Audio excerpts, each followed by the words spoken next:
Please stop, stop, stop, it's paining me. In a small, lively town, two families lived next door to each other. The families of Thomas and Lily were like best friends. Thomas' mother, Aunt Grace, and Lily's mother, Aunt Ruth, spent lots of time together, cooking, chatting, and helping one another. Thomas and Lily, both 9 years old, were inseparable. They did everything together, playing outside, running around the yard, and creating their own fun games. They were like brother and sister. One sunny afternoon, Thomas turned to his mom and said, "Mom, I need a phone to do my homework." At first, Aunt Grace was hesitant. She thought Thomas was too young, but as her only child, she wanted him to be happy. The very next day, she went to the market to see what phones were available. The shopkeeper showed her a phone called the Intel S25 Ultra, which was perfect for kids and affordable. The following Saturday, Aunt Grace came home with a small, shiny box. She called Thomas into the living room and handed him the phone.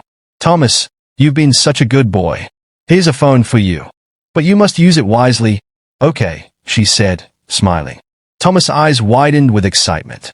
"Thank you, Mom," he shouted, holding the phone tightly in his hands. At first, Thomas just played games and watched cartoons on his phone.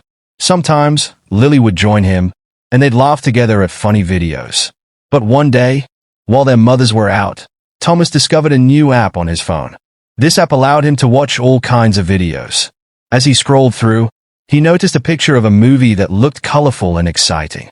It was marked as being for people older than 18, but it seemed so interesting. "What's that?" Lily asked, peeking over his shoulder. "I don't know," Thomas grinned. "Let's watch it and see." They snuck into Thomas' room, locked the door, and started the movie. It was strange, and they didn't quite understand it, but it felt like a secret. They promised each other they wouldn't tell anyone. Weeks went by, and they watched more movies on Thomas' phone. Whenever their mothers weren't home, they'd sneak around, locking the door and keeping everything a secret. Soon, however, things started to change. They didn't play outside as much, and they became quieter. They didn't want their parents to know what they were doing. One day, Thomas and Lily were sitting in his room, watching another movie. This time, it was even stranger than the last, with scenes that made them both feel uncomfortable. But they kept watching because they didn't want to admit that they were feeling uneasy. "Do you think we should stop?" Lily asked nervously, her eyes wide as she watched the screen. "I'm not sure," Thomas replied, fidgeting with his phone. "It doesn't feel right.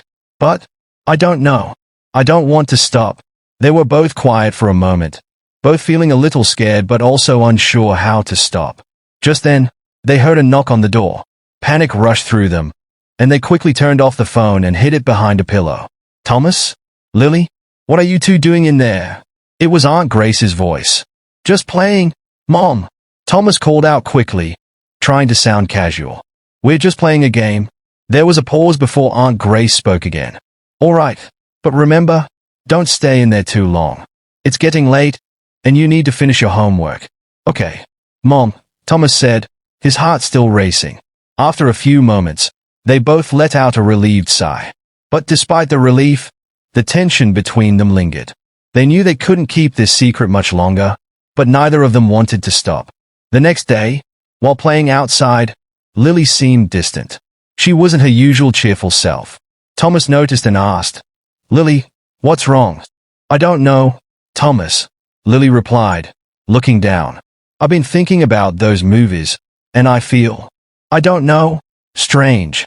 I think we need to stop." Thomas hesitated. "But I don't want to. What if we miss something? What if we stop and everyone else watches those kinds of things and we never know what's going on?" Lily frowned. "I don't want to end up like those people on the screen, Thomas. They don't seem happy, and I don't want us to change like that." Thomas was silent, his mind racing. He had never thought about it that way before. The next few days, Thomas found himself avoiding Lily. He didn't want to stop watching the movies, but at the same time, he couldn't ignore what she said. He felt guilty but was also curious. One afternoon, when their mothers were out, he sneaked into his room to watch another movie. As he scrolled through his phone, he suddenly felt a chill run down his spine. The movie he was about to click on seemed so familiar, yet so wrong. It was the same movie from when they had first started watching, but this time, Something inside him told him it wasn't something he should watch. Just as he was about to press play, the door creaked open, and he quickly locked the phone and shoved it into his pocket. It was Aunt Grace, standing in the doorway with a look of concern on her face. "Thomas, what's going on in here?" she asked, her voice gentle but firm. Thomas felt his heart race again. "Nothing, Mom. I was just resting." Aunt Grace stepped inside, her eyes scanning the room. "You know, Thomas," she began, sitting beside him, "you're growing up so fast. But sometimes, growing up means making the right choices. I'm not mad, but I can see that something's been bothering you lately. Are you sure everything's okay?" Thomas hesitated, unsure of what to say. I don't know. Mom, I think I've made a mistake." Aunt Grace smiled softly and put her arm around him. "It's okay to make mistakes, but we learn from them, and we grow better because of it. You don't need to hide things from me, Thomas. If you ever feel unsure or scared, you can talk to me, okay?" Thomas nodded, feeling the weight lift off his shoulders. For the first time in weeks, he felt a sense of relief, realizing that he didn't have to keep this secret anymore. That afternoon, Thomas went to find Lily. He was ready to talk to her, to tell her about the mistake they had made and how he wanted to make things right. "Lily," he called out as he saw her sitting by the yard. "I need to talk to you." Lily looked up, her face still showing signs of worry. "What is it, Thomas?" "I think we've gone too far," Thomas admitted, sitting beside her. "We've been watching things that we shouldn't have. I don't want to be like those people on the screen. I want to stop before it gets worse." Lily smiled slightly, relieved. "I'm glad you said that, Thomas. I was thinking the same thing." As they sat together, feeling like a weight had been lifted off their shoulders, they realized that they didn't need to keep secrets anymore. It was okay to be curious, but it was even more important to make the right choices. They promised each other that they would never make the same mistake again. And with that promise, they felt ready to face whatever came next, knowing they had each other to help them through. The story did not just end here. If you want me to drop the part 2 of this video, kindly drop your comments in the comment section. What are the morals of this story? Let's hear all of this in the comments. If you love my stories, kindly support us by following our channel, like my videos and share this video to as many friends as possible. See you in my next episode.